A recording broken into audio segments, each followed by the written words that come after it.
बिस्मिल्लाहिर्रहमानिर्रहीम। अस्सलाम वालेकुम। कैसे हैं स्टूडेंट्स? उम्मीद है कि सब खैरियत से होंगे। लिसानुल हिसाब के नए लेक्चर के साथ, एक जनरल लेक्चर के साथ मैं मौजूद हूँ, जिसमें हम स्टडी करेंगे जी कि जो क्वाड्रेटिक इक्वेशन होती है उसके जो रूट्स हैं उनकी नेचर कैसे फाइंड की जा सकती है, क्या पूरा क्वेश्चन सॉल्व करके देखा जा सकता है या इसका कोई शॉर्टकट भी है।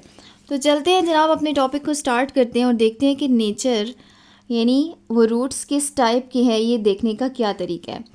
सबसे पहले तो आपको ये पता होना चाहिए कि क्वाड्रेटिक इक्वेशन होती क्या है। क्वाड्रेटिक इक्वेशन वो इक्वेशन है कि जिसमें वेरिएबल की हाईएस्ट पावर या डिग्री 2 हो, ठीक है। और उसकी जो जनरल फॉर्म है वो आप फेमिलियर होंगे, वो होती है जी ax² + bx + c = 0। ये होगी क्वाड्रेटिक इक्वेशन की जनरल फॉर्म, ठीक है। अच्छा, अब इसमें आपको जिस भी टाइप की इक्वेशन दी जाए हो क्वाड्रेटिक, जिस भी फॉर एग्जांपल a डिनोमिनेटर्स में आ रहा हो या b c किसी तरीके से भी, और ये भी हमें पता है कि a b c जो है वो कांस्टेंट्स हैं, ठीक है। इस क्वाड्रेटिक इक्वेशन को सॉल्व करने के आपने 2-3 मेथड्स पढ़े 10th क्लास की, खुसूसन अगर मैं बात करूँ तो। एक फैक्टराइजेशन मेथड था जिससे क्वाड्रेटिक इक्वेशन को सॉल्व करने का तरीका सीखा गया यूनिट नंबर 1 से। दूसरा हमने कंप्लीटिंग स्क्वायर से सीखा, ठीक है। और तीसरा एक मेथड था जो कि क्वाड्रेटिक फार्मूला से। क्वाड्रेटिक फार्मूला किसी भी वेरिएबल को फाइंड करने के लिए क्वाड्रेटिक इक्वेशन के वेरिएबल को, ठीक है। अभी मैंने x लिखा क्योंकि वेरिएबल यहाँ पे x यूज़ हो रहा था। तो क्वाड्रेटिक फार्मूला कहता है कि -b ± b² - 4ac whole divided by 2a। ये हो गया जनाब हमारे पास क्वाड्रेटिक फार्मूला। इस क्वाड्रेटिक फार्मूला में ये स्क्वायर रूट साइन के अंदर अंदर जो वैल्यू है, यानी मैं बात कर रही हूँ जनाब b² - 4ac की। ये b² - 4ac एक इम्पॉर्टेंट रोल प्ले करता है रूट्स की नेचर बताने में। अच्छा, उन्होंने क्या किया कि डिस्क्रिमिनेंट नाम रख दिया b² - 4ac का। डिस्क्रिमिनेंट, ठीक है जी। डिस्क्रिमिनेंट किसके इक्वल है? b² - 4ac। ये जो पार्ट है ना इसके अंदर, ये पार्ट, इसका उन्होंने एक नाम रख दिया जिसको हमने डिस्क्रिमिनेंट कहा। अब डिस्क्रिमिनेंट के कुछ केसेस हैं, बस वो अगर आपको समझ आ गए तो आप किसी भी क्वाड्रेटिक इक्वेशन के रूट्स की नेचर विदाउट सॉल्व किए बगैर आप बता सकते हैं। यानी ऐसा नहीं है कि आप क्वेश्चन को पूरा सॉल्व करेंगे और फिर उसके बाद सॉल्यूशन सेट में चेक करेंगे, हाँ जी ये रूट्स रियल हैं, इमेजिनरी हैं और इक्वल हैं या अनइक्वल हैं, व्हाटएवर, ठीक है। आपने पूरा क्वेश्चन सॉल्व करने से इसका शॉर्टकट ये है नेचर को चेक करने का कि आप जस्ट उसमें से b² - 4ac निकालें। आपने यानी डिस्क्रिमिनेंट फाइंड आउट किया।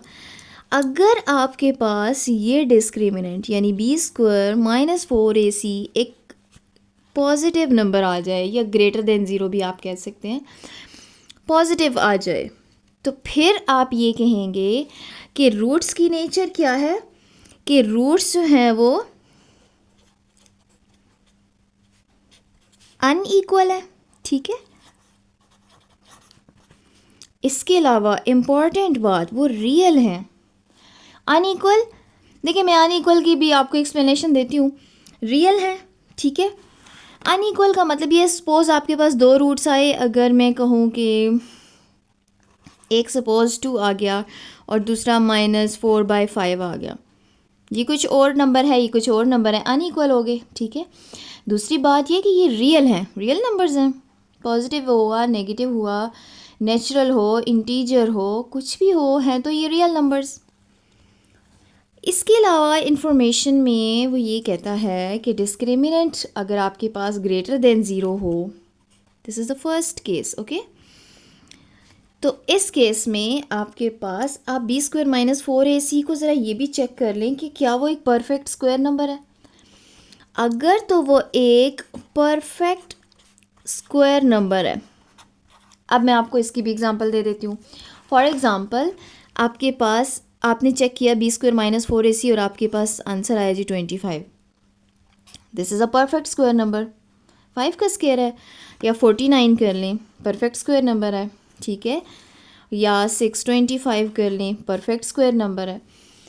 तो अगर तो ये परफेक्ट स्क्वायर नंबर्स आ जाते हैं तो इसका मतलब है कि रूट्स जो हैं वो रैशनल हैं, ठीक है। रियल तो है ही, अनइक्वल भी होगा, लेकिन ये एक एक्स्ट्रा इन्फॉर्मेशन है। अगर परफेक्ट स्क्वायर नंबर्स आ रहे हैं तो फिर रूट्स आपके पास रैशनल होंगे, और अगर ये परफेक्ट स्क्वायर नंबर्स नहीं हैं तो ये इर्रेशनल है, ठीक है। चलिए जी, केस नंबर 2 पे जाते हैं। दूसरा केस क्या है, अगर यही डिस्क्रिमिनेंट यानी B square minus 4ac less than 0 हो, यानी नेगेटिव हो, ग्रेटर देन 0 पॉजिटिव यानी, ठीक है, और लेस देन 0 का मतलब है नेगेटिव।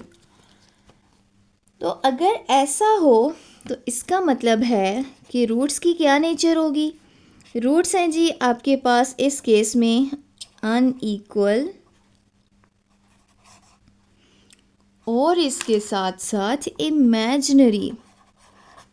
इमेजिनरी नंबर्स के बारे में आप फेमिलियर होंगे, आयोटा की फॉर्म में दिए हुए होते हैं, या फिर स्क्वायर रूट के अंदर नेगेटिव नंबर्स जो आ जाए उनको इमेजिनरी कहते हैं, ठीक है। और दूसरा अनइक्वल, अनइक्वल मैंने एक्सप्लेन कर दिया, और इमेजिनरी भी होंगे। फॉर एग्जांपल, इसके लिए मैं आपको एग्जांपल देती हूँ। आपने रूट्स को फाइंड आउट किया, आपने देखा बी स्क्वायर माइनस 4ac में जो आंसर आ रहा है आपके पास वो है जी स्क्वायर रूट ऑफ -3 सपोज़, ठीक है। और कोई और भी आ रहा है इसके अलावा, स्क्वायर रूट ऑफ -5 कर लेते हैं, ठीक है।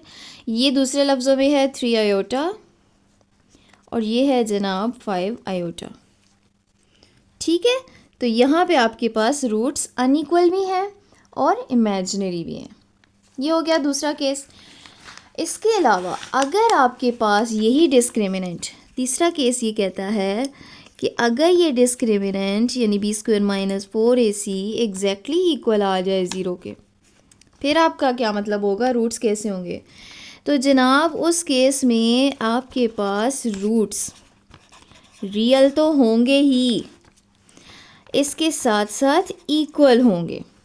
फॉर एग्ज़ाम्पल, जैसे मैंने आपको 2 इस तरह के दो रूट्स आ सकते हैं, इक्वल होंगे एग्जैक्टली।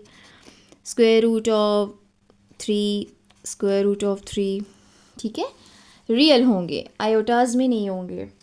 इसके अलावा -4/9, -4/9, ठीक है, and up to so on. कुछ भी रियल नंबर्स का तो सेट बहुत बड़ा सेट होता है, आप कुछ भी नंबर ले सकते हैं। तो बताने का मकसद सिर्फ ये है कि दोनों एक तो इक्वल होंगे, ठीक है, और दूसरा ये रियल होगा।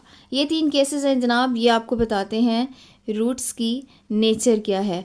बस यही डिस्क्रिमिनेंट आपको फाइंड करना आना चाहिए, और वो चेक करना आना चाहिए कि लेस देन 0 है तो क्या होगा, ग्रेटर देन 0 है तो क्या होगा, और इक्वल टू 0 आया तो क्या होगा उस केस में। ये था जी हमारा छोटा सा टॉपिक नेचर फाइंड करने के लिए।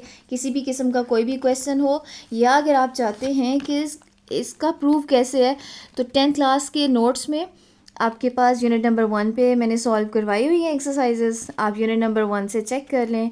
यूनिट नंबर 1 में जितने भी क्वेश्चंस क्वाड्रेटिक इक्वेशंस के सॉल्व किए गए हैं, आप उनमें से कोई भी क्वाड्रेटिक इक्वेशन उठाइए और उनका डिस्क्रिमिनेंट चेक कीजिए। अगर डिस्क्रिमिनेंट ग्रेटर देन 0 है तो फिर उसका केस आप चेक कर लें, सोल्यूशन सेट में इसी टाइप के आंसर्स होंगे। लेस देन 0 हुआ तो उस टाइप का आंसर होगा, और अगर इक्वल टू 0 हुआ तो उस टाइप की नेचर होगी। यही आपका प्रूव है कि आप चेक करो कि कैसे, क्या वाकई ऐसा है, या ये किस तरह पता चलेगा इसकी रूट्स की नेचर इस तरह से है। तो दूसरा तरीका ये है कि आप कम्प्लीटली क्वेश्चन को सॉल्व कर लें या उसका सोल्यूशन सेट चेक कर लें कि उसमें कैसे रूट्स आ रहे हैं। चलिए जी, आज के लिए इतना ही काफ़ी है। नेक्स्ट लेक्चर में हम अगले क्वेश्चंस को सॉल्व करेंगे। यहाँ तक के लिए अल्लाह हाफ़िज़।